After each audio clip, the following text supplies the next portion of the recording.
نمازی اور شیطان کا واقعہ۔ آج میں آپ کو جو کہانی سنانے جا رہی ہوں، جو واقعہ بتانے جا رہی ہوں، وہ ایک نمازی اور شیطان کے درمیان مکالمہ ہے۔ ایک شخص اندھیری رات میں فجر کی نماز پڑھنے کے لیے گھر سے نکلا۔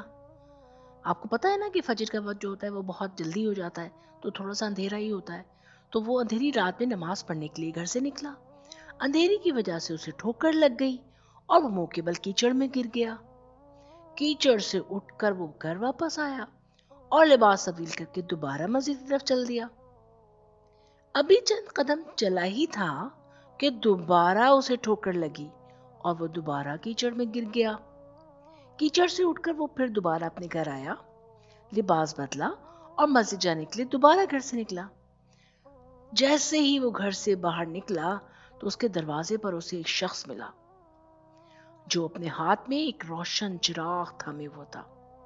چراغ والا شخص چپ چاپ نمازی کے آگے مسجد کی طرف چل دیا۔ اس مرتبہ چراغ کی روشنی کی وجہ سے نمازی کو مسجد پہنچنے میں کسی دشواری کا سامنا نہیں کرنا پڑا۔ وہ خیریت سے مسجد پہنچ گیا۔ مسجد کے دروازے پر پہنچ کر چراغ والا شخص رک گیا۔ نمازی اسے چھوڑ کر مسجد میں داخل ہو گیا اور نماز ادا کرنے لگا۔ نماز سے فارغ ہو کر وہ مسجد کے باہر آیا تو وہ چراغ والا شخص اس کا انتظار کر رہا تھا تاکہ نمازی کو چراغ کی روشنی میں گھر چھوڑ آئے۔ جب نمازی گھر پہنچ گیا تو نمازی نے اجنبی شخص سے پوچھا، آپ کون ہیں؟ اجنبی بولا، سچ بتاؤں تو میں ابلیس ہوں۔ نمازی کی تو حیرت کی انتہا نہ رہی۔ اس اجنبی کی یہ بات سن کر نمازی سوچنے لگا، ابلیس، شیطان کیسے مجھے مسجد سے چھوڑ سکتا ہے؟ اس کا کام تو لوگوں کو بہکانا ہے۔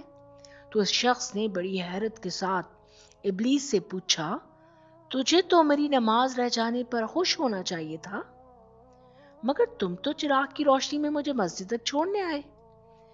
ابلیس نے جواب دیا، اب ذرا جواب سنیے گا اس کا، کہ جب تمہیں پہلی ٹھوکر لگی اور تم لباس تبدیل کر کے مسجد کی طرف پلٹے تو اللہ تعالیٰ نے تیرے سارے گناہ معاف فرما دیے۔ جب تمہیں دوسری ٹھوکر لگی تو اللہ تعالیٰ نے تمہارے پورے خاندان کو بخش دیا۔ جس پر مجھے فکر ہوئی کہ اب تمہیں ٹھوکر لگی تو اللہ تعالیٰ کہیں تمہارے اس عمل کی بدولت تمہارے سارے گاؤں کی مغفرت نہ فرما دے، اس لیے میں چراغ لے کر آیا ہوں کہ تم بغیر گرے مسجد تک پہنچ جاؤ۔